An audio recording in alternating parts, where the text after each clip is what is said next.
Donc octobre, c'est le temps du succès pour les primaires citoyennes organisées par le Parti Socialiste. C'est Mouammar Kadhafi qu'on retrouve et qu'on trouve mort. Hein, et ensuite, pour le Pas-de-Calais, c'est aussi le doublement de l'ARD 942 et c'est aussi la piste d'athlétisme à Lens. Alors, d'abord, Kadhafi, c'est une bonne nouvelle.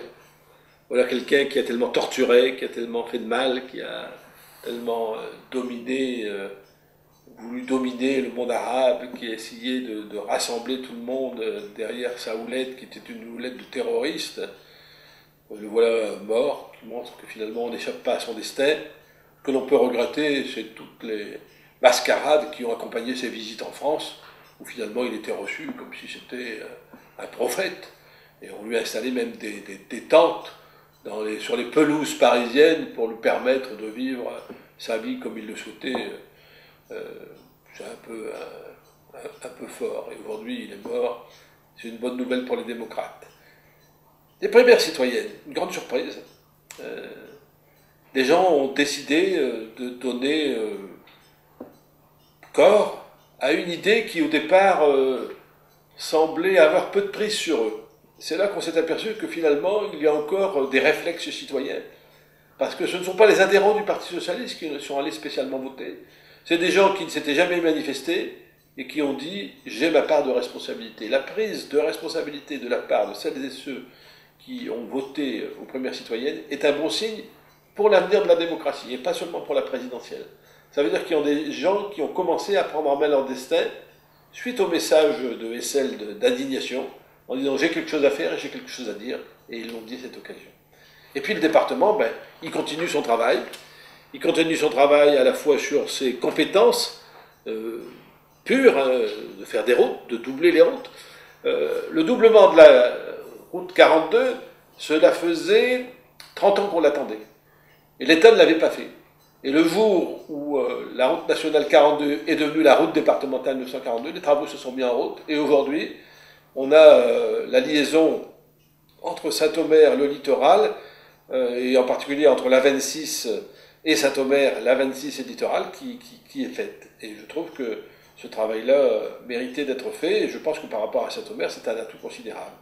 Et puis, effectivement, à Lens, au stade Léo-Lagrange, il y a un nouveau stade d'athlétisme qui pourra accueillir de grandes compétitions nationales et internationales, et qui va permettre à des jeunes du secteur de développer une part de ce qu'ils avaient envie de faire en matière d'athlétisme et qu'ils ne pouvaient pas faire puisqu'il n'y avait pas les installations adéquates.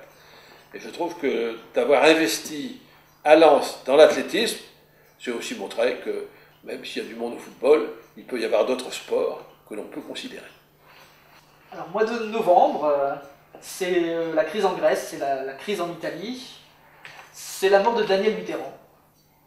Et puis, dans le Pas-de-Calais, c'est l'inauguration de la maison de Vulder à Équerdre et un autre établissement à Carvin pour les handicapés. La mort de Daniel Mitterrand est un événement en soi, dans la mesure où disparaît quelqu'un qui était la conscience de la gauche pendant une période, et quelqu'un qui a montré que, quelle que soit la place qu'elle occupait, l'engagement militant devait rester la priorité. Moi, j'ai rencontré à plusieurs reprises Daniel Mitterrand. Elle est venue sur le Cap Blanc-Nez une année. J'ai des magnifiques photos. Mais je l'ai rencontré un jour à 18h à son bureau à Paris. Et je lui ai parlé. Et elle a ri. Et elle me dit, je vais vous dire quelque chose, vous êtes le premier qui me fait rire aujourd'hui. Ça voulait dire que depuis le matin, elle s'occupait de problèmes impossibles. Des histoires de sécheresse, des histoires d'eau, des histoires d'inondation, des gens en difficulté, des gens torturés, des gens ceci. Et à la fin de la journée, alors moi je ne sais plus d'ailleurs sur quoi j'étais allé, mais elle m'a dit vous êtes le premier qui me fait. Et il était 6 heures du soir. Donc je garde avec sa mort le souvenir de ce sourire. La crise en Grèce, vous savez que ça peut nous arriver. On regarde la Grèce en croyant que c'est loin. Ensuite, on a regardé l'Italie. Et on a dit, la démission de Berlusconi, ça va régler le problème. Mais en réalité, on est, nous, plus près de la Grèce et de l'Italie qu'on l'est du plein emploi et de la pleine croissance. Et donc nous sommes sur le fil du rasoir.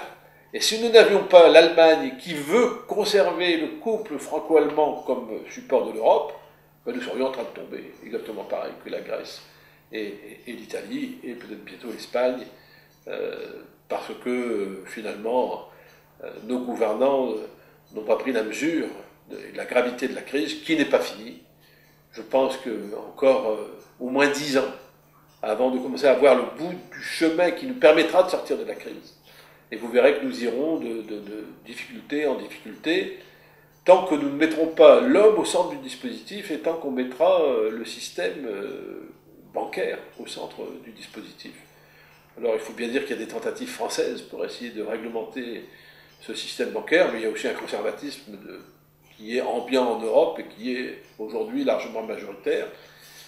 Vous n'avez qu'à regarder qu'aujourd'hui, celles et ceux qui prennent le pouvoir en Italie, en Grèce, et pourquoi pas demain en France, ce sont tous ceux qui sont issus des grandes banques. Et donc la banque reste toujours... Elle n'a rien perdu, elle ne veut rien perdre, et elle se battra jusqu'au bout pour toujours garder ses prérogatives et son pouvoir. Quant à l'inauguration à Eckerd et à Carvin, aux inaugurations, c'est essentiel parce qu'on touche à un aspect du département qui fait partie de ses compétences, hein, évidemment, mais qui touche aussi à ce que nous sommes profondément, c'est-à-dire des êtres fragiles, et qui, tôt ou tard, soit par un accident de la vie, soit par le vieillissement, soit par une naissance mal réussie, sont confrontés au handicap et à la précarisation par rapport à la santé. Et l'inauguration d'une maison intelligemment conçue par rapport à la maladie d'Alzheimer, c'est le cas du foyer à Eckerd, la maison de Wilder, va sans doute permettre de faire des progrès dans la recherche contre la maladie. Parce qu'ils utilisent un certain nombre de techniques pour occuper leurs résidents, qui sont des techniques qui n'ont rien à voir avec le médicament, mais qui sont des techniques de vie. L'écoute de la musique, des massages, des choses sensorielles, et même aujourd'hui, on y revient, un peu de simulation électrique, pour voir comment le corps peut réagir, comment l'intelligence peut réagir à cela. Et on s'aperçoit qu'on va faire des progrès.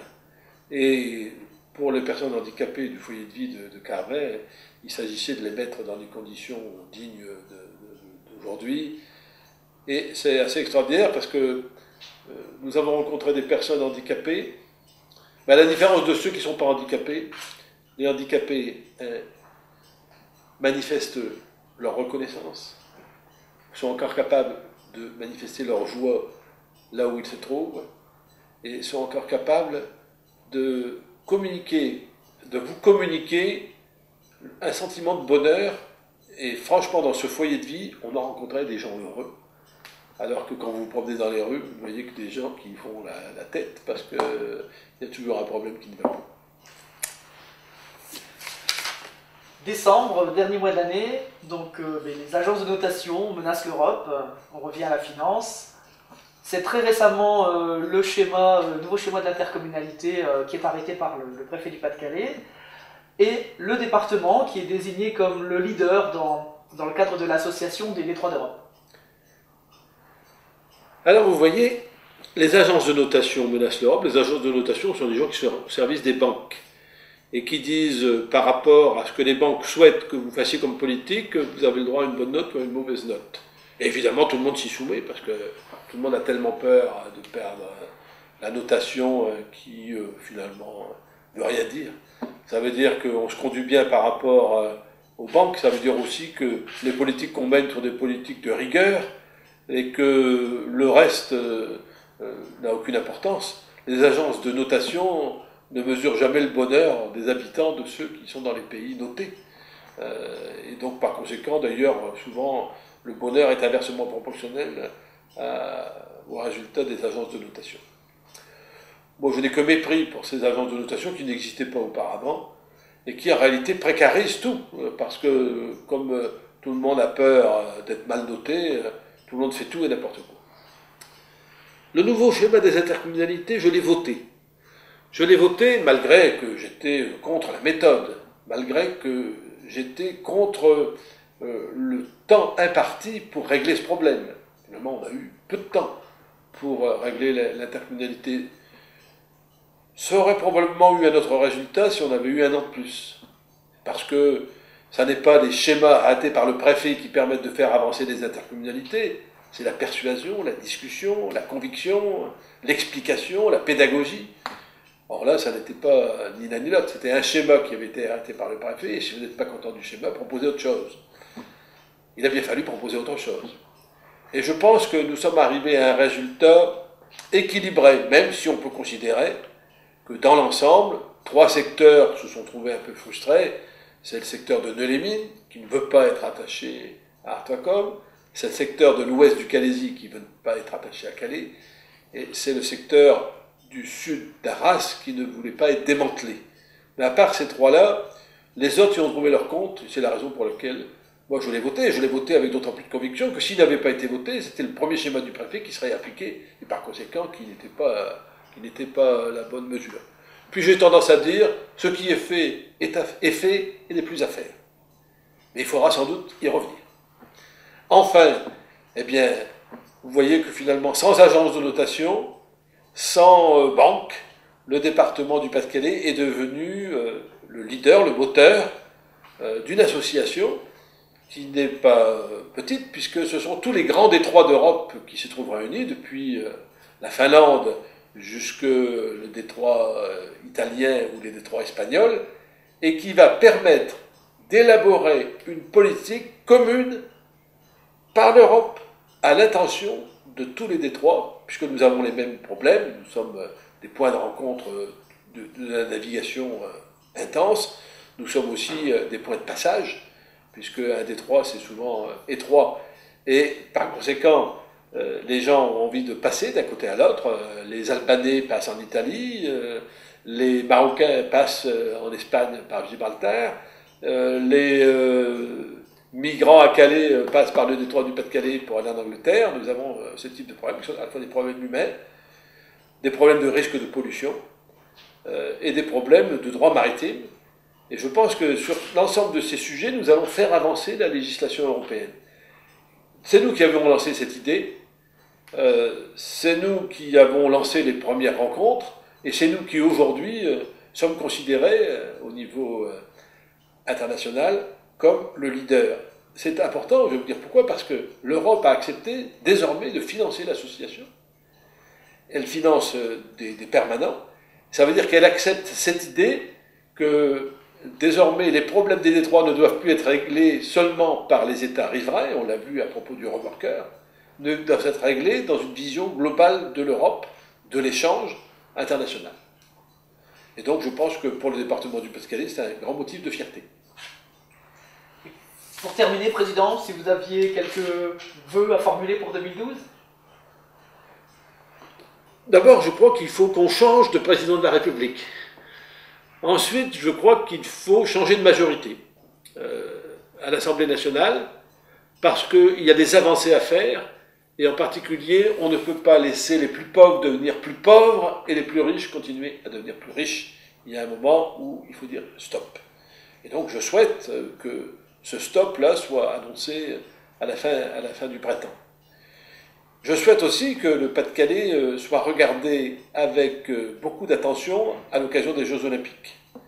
Et puis, parce que je reviens d'une discussion avec l'ensemble des tours opérateurs américains pour parler effectivement du département du Pas-de-Calais, l'ouverture du Louvre à Lens est un phénomène que nous n'avons pas encore mesuré, qui n'est pas encore mesuré à sa juste valeur.